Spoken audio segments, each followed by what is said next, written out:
everyone, welcome to my new bullet journal video. Today we are making a setup for March with a vintage theme. I collected all my vintagey items like brown paper, pages of an old book, and I collected all of my vintage stickers, washi tape, and note paper. You might know this stuff from my last video, which was an AliExpress haul. So I really wanted to use all the items that I bought. So I started with this beautiful washi tape. It is typical vintage and it works really well for creating backgrounds.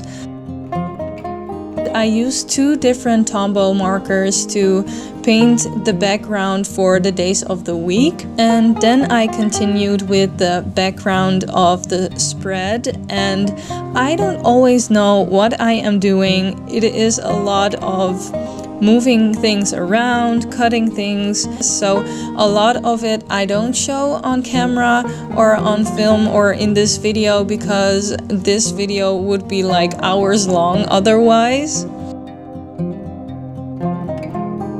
For the dates of the days, I used my favorite little stamping kit with numbers and letters. I just used black ink and I think the font looks really good with this theme. It works really well. It looks kind of vintage, like that vintage typewriter font, you know? So I think it is perfect. Also, I think buying this old and smelly book from the thrift shop was one of my best bullet journal buys. Like, I think it was around $2 or something, and it was money well spent because I've used it for like 3 or 4 other themes and I really love it. I layered some pieces of paper which look really cool in my opinion.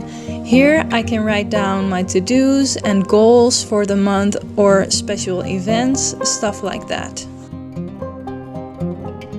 By the way, I think the black grid washi tapes looks really good with this theme.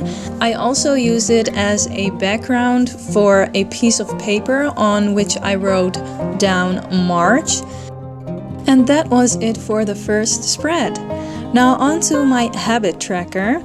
I really liked the method that I used last time, so last month, and I wanted to use it again for this one. It takes a lot of time, but it looks really nice and it works really well.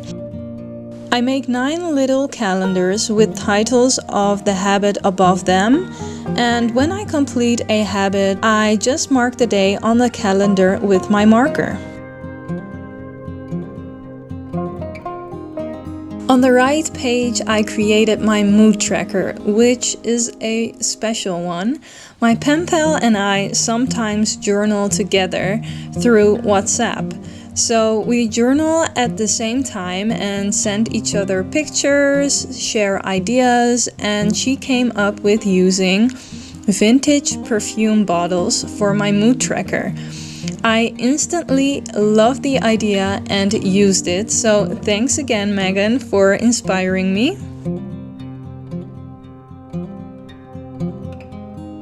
So how this works is that every day has a perfume bottle and I fill it in with the color of my mood. So this could be pink for happy or black for anxious, stuff like that. And I wonder how it will look like in the end, because I don't feel a mood for the whole day, so I kind of mix up the colors.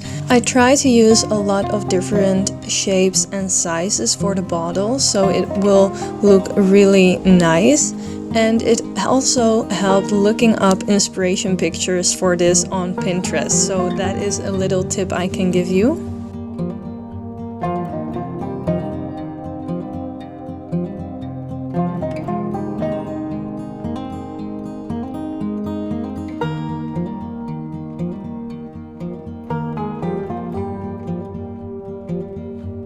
Next up, I will show you my 2 weekly spreads.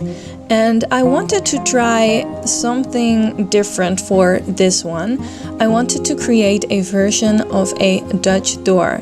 Now, I divided the right page in 2 and cut it in half, so I could use both sides for half of a week, and the remaining sides of the page underneath it, if you could say so, for both weeks, so for 2 weeks. I hope this all makes sense, me explaining this, but I guess seeing it will explain more than talking about it. I always like to have a place for a to-do list, so I created that on the left page. And I also thought about adding a little calendar overview, but I turned it into a section where I can write down my goals for those 2 weeks that I'm planning, and I just left it empty, wrote down March above it, and that is it. For the days of the week, I tried some things out, but I didn't like it at all. Plus, I also made a mistake with the dates, so I decided, yes, you could have guessed it if you have seen any of my other videos. I just covered it up with the page I cut in half and I tried again. I used 2 types of stamps for the days and dates of the week. The days are from a Dutch store called Action, and the numbers are from a store called Hema. And I think that faded ink looks really good with this theme, so I decided to use stamps instead of my own handwriting. I tried mixing and matching different types of paper, colors, textures, and prints, and I think that is the thing that makes it look really interesting. It is a bit busy, but I do like it. I folded the right page in half again and cut it. On that half, I placed the rest of the days of the week, but when you flip it over, you see the other week that I will create after this, and you won't see the previous one because it is covered up.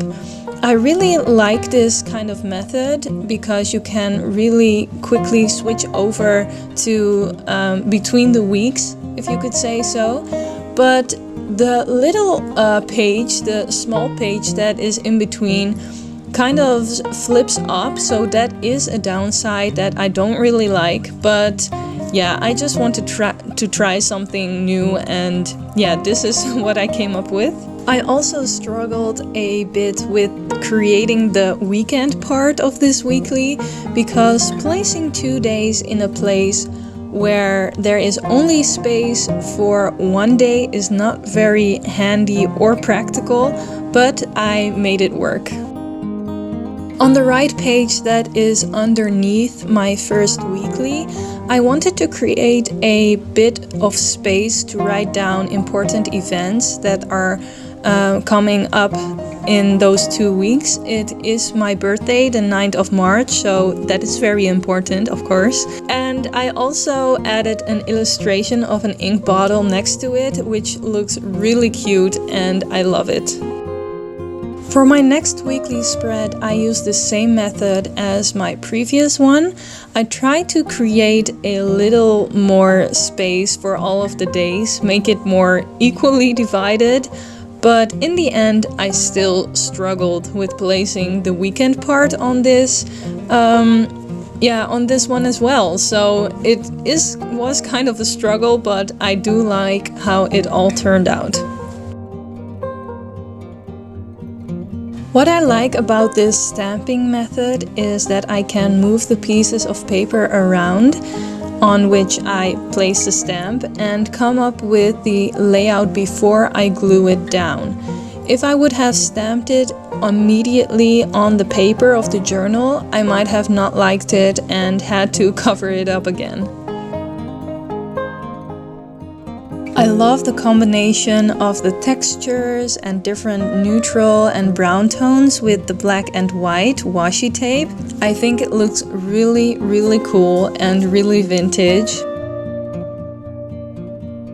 By the way, let me know what your theme is for the month of March. I would love to see your creations. Don't forget to tag me into your creations if you place them on Instagram, especially if you are inspired by my work. I would love to see yours.